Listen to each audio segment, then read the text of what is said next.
తులారాశి తులారాశి వారికి అదృష్టం ఇంత అంత అని చెప్పడానికి రాదు. అదృష్టం అంతా వీళ్ళదే. అంతా బాగున్నాయి గ్రహస్థితులు. మనము గత కొద్ది కాలంగా చెప్పుకుంటూ ఉన్నాము తులారాశికి చాలా బాగుందని. మరి అందరికీ బాగుంటుందా?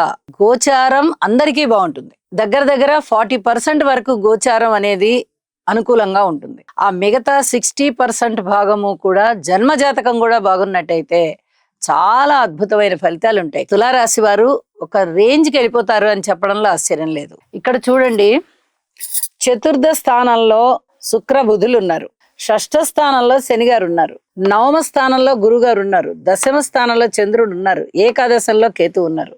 వరస 3 రాసులలోనూ గ్రహాలు యోగిస్తూ ఉన్నాయి. మాలిక యోగం పట్టింది 9, 10, 11లో.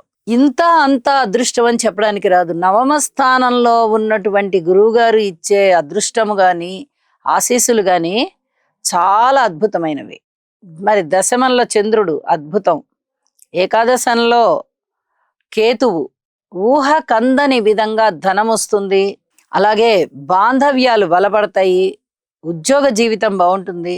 ఏ రూపకంగా మీకు ధనము పెరుగుతుందో అది ఉద్యోగం మారడం ద్వారా అవ్వచ్చు,